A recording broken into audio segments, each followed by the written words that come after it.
Welcome to the Published Author Podcast, where we help entrepreneurs learn how to write a book and leverage it to grow their business and make an impact. I'm your host, Josh Steimle. Our guest today is Elizabeth Berry. She's got over 20 years of experience advising, coaching, and speaking, and she's the author of several books, including Heaven on 11, Design Your Mind to Be Kind, and her latest, which came out last year, 2019, The Kind Communicator. Elizabeth, welcome to the show. Hi, it's very nice to be here. Thank you so much for having me. So I'm excited to talk to you because I've been researching your background about kindness, and you've got multiple books on kindness, and you speak about kindness. And so I'm hoping that you're going to take it easy on me today. I'll be gentle with you. The title reigns true. All right. So now I just gave you a brief introduction, dear listener, to who Elizabeth is. So Elizabeth, give us some more background. Where are you from? How did you grow up? And how did you become an author? Awesome. Thank you. So I'm a subject matter expert in communication, and my focus is kind communication. I've been focusing on personal branding, and I had a marketing agency for the last 15 years. So I build personal brands of leaders, entrepreneurs. And in 2016, I got coached by Gary Bishop, who wrote Untitled Yourself. And I realized, wow, that changed my life, because I had written a book already called Own Your Vulnerability. I had successfully curated a massive TEDx event, and I've done 17 TEDx events to date, and ran an agency. And it's got to be some sort of record. Yeah, I'm like a serial entrepreneur, and I love bringing people together. And I do it very, very well. It's kind of like the art of breath. It comes naturally to me.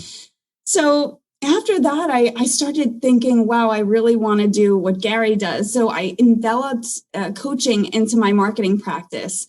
And over the course of the last couple of years, Spirit was just coming out of me with so much more to say than in my coaching practice or on the stages. So I have a bunch of these books written, and I have 6 books written now. So my latest one I just wrote in the past month, and now I'm editing it. And I work with entrepreneurs, executives, and I'd love to coach any of the entrepreneurs on this podcast who are looking to get a book out there and do it in the right way with their heart, speaking from the heart, and making it so much less of a stressful experience than it has to be. So tell us about your very first book that you wrote. What was the idea? What was the inspiration? And how did that come about? Awesome. I'll tell you, my first book was On Your Vulnerability, but I love the story of the kind communicator, and I don't really tell this often. So that was the first book in the kindness series. Again, I'm an entrepreneur. I do lots and lots of things. I have my hands in all different buckets, and I ended up buying into one of the Pilates studios that I was a marketing director for a couple of years, maybe 12 years. So I was running and managing a Pilates studio. So for years, I had been B2B. So I got to choose my clients, and it was nice. But once I became B2C, and I was behind the desk of a Pilates studio, and there were customers that sometimes they weren't happy, and they did not handle themselves very well. They were not kind. And I called my business partner. I said, what do I say when they say this? And she said, oh, you got to tell them, put them in their place. So I did. And that totally backfired on me. And it wasn't working. And I saw it face to face. And then I switched. Just with like the click of a Rubik's Cube, I gave them so much love face to face in emails when they weren't happy or they couldn't use their package or whatever happened. And it was like magic. I had 4,000 clients at that studio that were in love with the experience because of being a kind communicator. And that book just started a true focus for me for the next couple of years. And still, I just wrote my 3rd book on kind communication. And I think it's really, really helpful because none of us are really talking about it. It's like the elephant in the room. We get angry. We're normal human beings. Right? Well, we have this idea that, we have to be forceful, and we have to be tough, and we have to be powerful, and we have to earn respect. But you're saying it's kind of the opposite in a way. It is the opposite. And this is not taught in schools, and most of us get into our 30s and 40s and we look back at the baggage that we have from society or politics or family or religion, whatever the baggage that we take into our lives in our 30s and 40s. I love working with people in their midlife, because that's when someone is able to say, okay, I have something to work on. And then they actually start to peel back the layers. It's so wonderful, because I know what that feels like for myself, to be vulnerable, to be scared, to be humble, to say, I really messed up. I'd like to do better. And my whole career is now based on that. And it's a blessing. And I keep writing more and more books about it too. And it's just wonderful to just share what's coming out of me with the world and to get to speak on podcasts like this. So thank you. Well, it's a topic that's all too needed in 2020. There are a lot of tensions going on here and emotions flying high, and a lot of people on social media. I mean, as we're recording this, we're a few days away from the presidential election, and a lot of people are saying things that aren't too nice on social media and everywhere else. Yes, we have a right to our opinion, and we can like people for who they vote for. I mean, there doesn't have to be a disconnect there, but people make it so. And, the part of that is that we place context and meaning onto words, and then we believe them with the monkey mind. So in my latest book that I wrote, I haven't told anybody about the title. I'll tell you guys now. It's called Lead by Example. And I'll show you. So this little person here, this is my copy of Design Your Mind to Be Kind. It's double infinity sign. I wrote a book about the kind communicator philosophy based on that little person. And then I just put him in my logo. But it really talks about our thoughts connecting with the heart. And then the spirit softens our words. And then we share them with the world and or our actions. And there's so much of a disconnect there, because we say something before softening those words. And then sometimes we just believe the context that we place onto them. And we cause a lot of disconnect and disruption, and relationships break down, businesses break down because of it. And we can use a little bit more compassion in the way that we speak and feel. For sure. I think we all can. So a lot of the listeners of the show, they're first-time authors, or they haven't even become an author yet. They're working on it. They're thinking about it. When you were thinking about your first book, was it something that was scary for you, or was it exciting? Did you already see yourself as a writer before you wrote your first book, or was that the book that turned you into a writer? That's a beautiful question. I've been a fan of Wayne Dyer's for years. So I don't have a television. I haven't had a TV in 24 years. So I like to watch documentaries, and I love reading self-help books. So I've been working on my own self-development for over 20 years now. And I love Wayne Dyer. And I just started realizing this 6 books in, that I'm turning into my mentor in life. And that's what he did. Over the last couple of years, I started saying, I just want to move to Maui like Wayne Dyer and write my books. But in the beginning, I didn't know that I was going to be such an author. And I'll tell you out there, if you're writing your first book, once you get the first one out there, and if your spirit is calling for more, if you're not complete with that, there will be so much more beauty that comes out of your soul. And that's the good thing, because once you get another book out, there's something that comes right in. I published 2 books on August 22nd, Heaven on 11 and Little Book of Love. And the very next day I started the next book, and then I had it written within a month.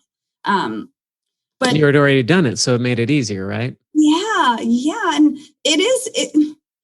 I would like to say that the fear is there only because we place judgments on ourselves that we're not good enough. Imposter syndrome comes up and says, well, why would you write a book on that? There's other books about that. I actually just started a coaching business for wannabe authors that have a book inside of them, because I've met so many people that say, oh, I have a book half written, or I want to write a book, but you put the but there. So my podcast and my brand is called Beyond Ego. And I created something called Beyond Ego Publishing, because I think that a lot of the people that have a book inside of them that say the but, it's not really the content, it's the accountability. And they let time pass, and they could be sitting on something that they could be so proud of that's actually tangible. It's a wonderful process. So if you have fear, get an accountability partner like myself, and have fun with the journey. So tell us more about that. How does the accountability make the difference between writing and not writing the book? Well, I think that people they can sit on things, right? Like a hen sitting on an egg, and the book needs to crack open and fly. And we get really comfortable in our surroundings, and we can get really comfortable telling ourselves, I'll do it tomorrow, I'll do it tomorrow. Or then we sit down to write and we scrap it because it's not good enough. Or we let time go by and we put everybody else and everything else first. So the accountability, I think, is one of the biggest things. Again, I'm a coach, so I recognize that the people that have said to me, oh, I have a book, but I haven't gotten around to it, are people that are doing so many wonderful things. So the fact that they haven't made time for that, they actually shouldn't be saying, I have a book, but I think that there's accountability there for them to say, okay, I'm going to get coached on this and actually pull through. And there's so much beauty in that because, again, it's like personal development. You're gradually working towards a goal, and especially in our second halves of life, there's nothing better than taking the bull by the horns and making an intention an action and actually doing something with what's in the spirit. So you mentioned that you published 2 books on the same day. Yes. How did that come about? Well, was that coincidental or was that planned? It was planned. I am a miracle of life speaking with you right now. I was run over by a 94,000-pound speedboat, twin engine speedboat, and I lost the love of my life on January 3rd this year. This year? So, yeah. So on January 3rd, 2020, I was snorkeling with the love of my life, and a boat came by and ran us over. My head was open.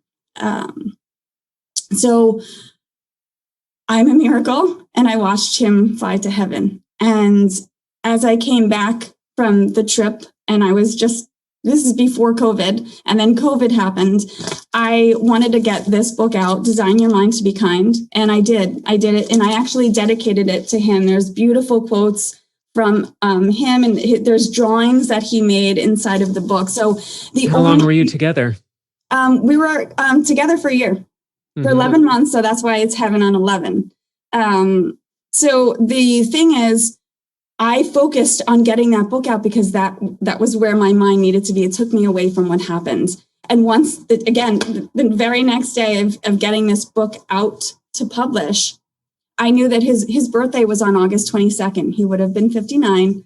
And I wanted to dedicate our love story and a story of love and relationships and nurturing for the world to heal through love and to heal through communication, because he was 17 years older than me.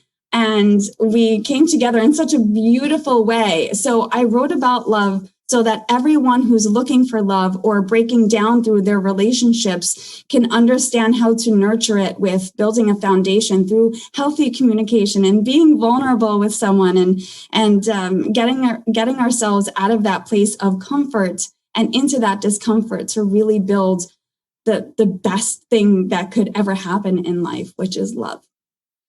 So this is kind of amazing because, this is something that's so fresh and recent. It's not even a year since this happened, right? Yeah. And yet here you are, you're talking about it, you've written a book about it, and it sounds like it was kind of therapeutic for you to write the book. Sounds like that helped you to process things, but that must have been tremendously difficult to go through that process, to write these words down, to think it all through when it's still so fresh and recent. I cried throughout the book. So you said that the day that you published those 2 books, you started working on the next book and you had that one finished within the next month.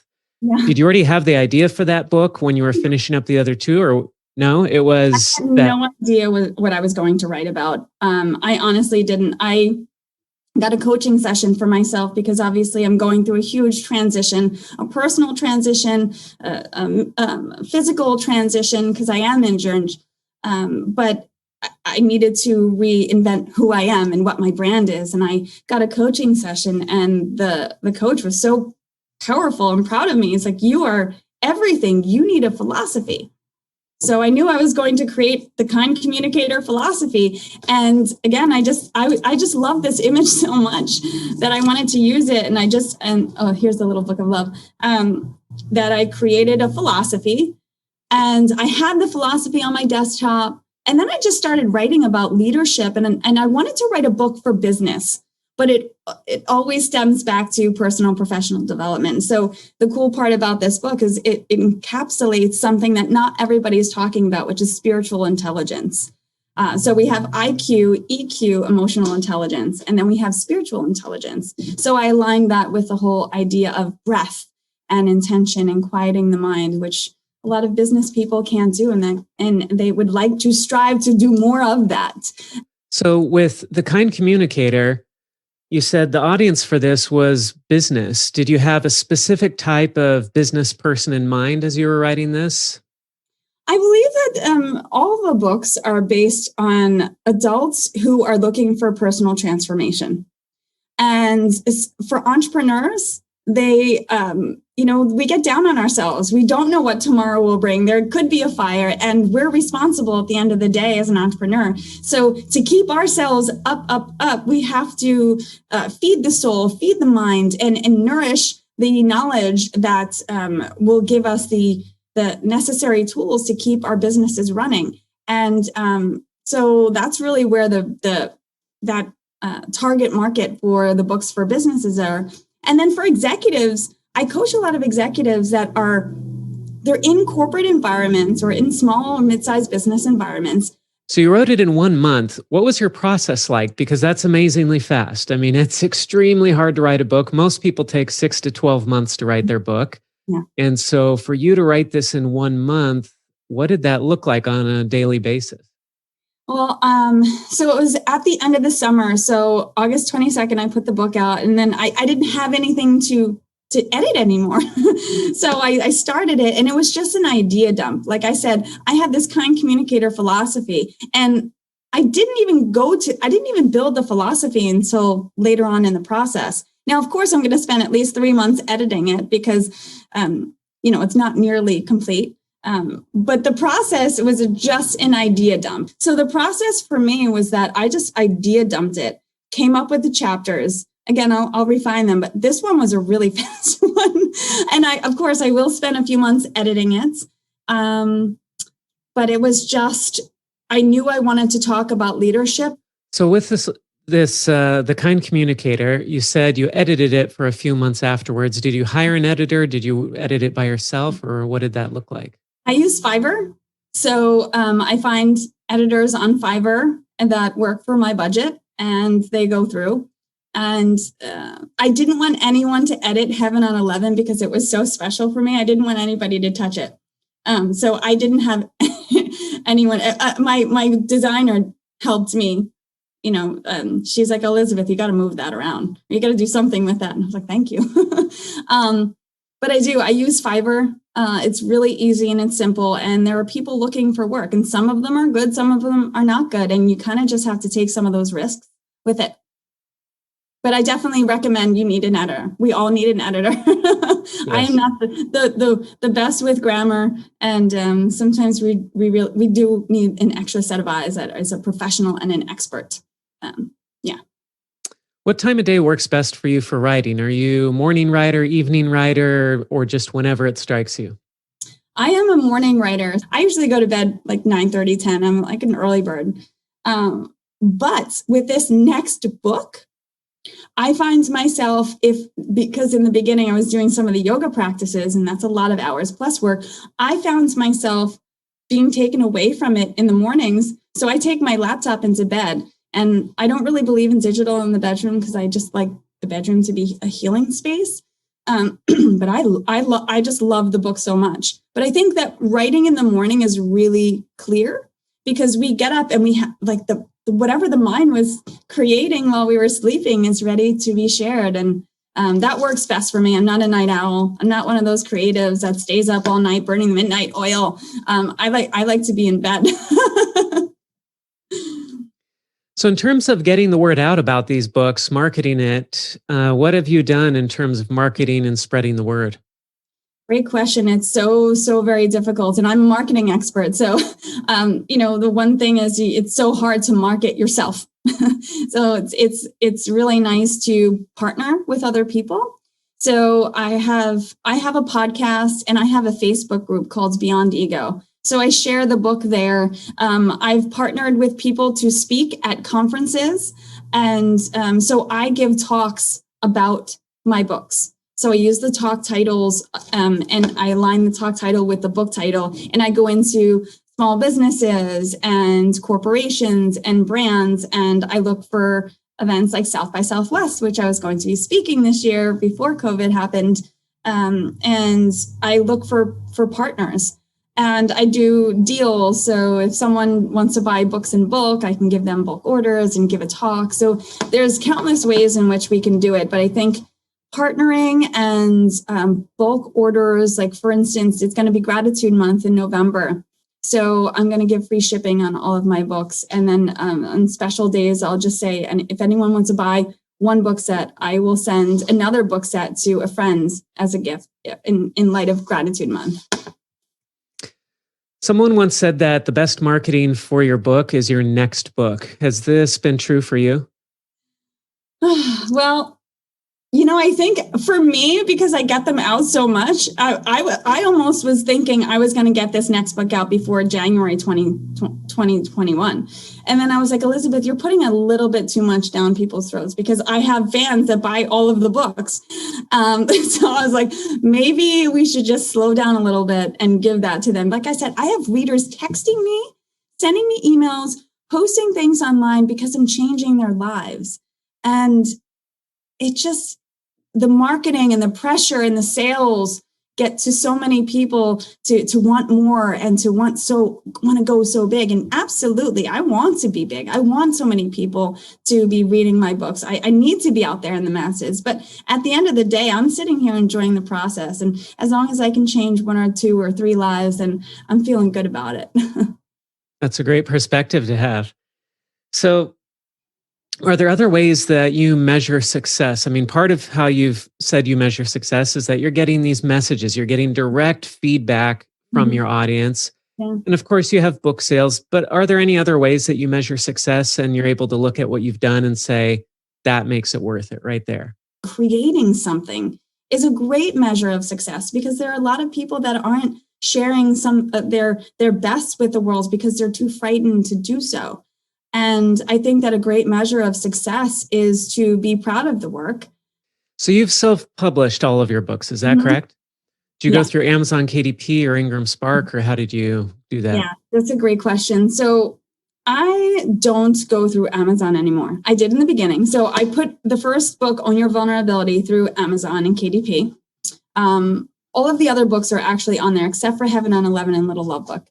So I did all of them through KDP and Amazon. But when I went to go put Design Your Mind to Be Kind on there, it's a big book, it's 279 pages, but they wanted to Amazon gives me $1. This book is $35.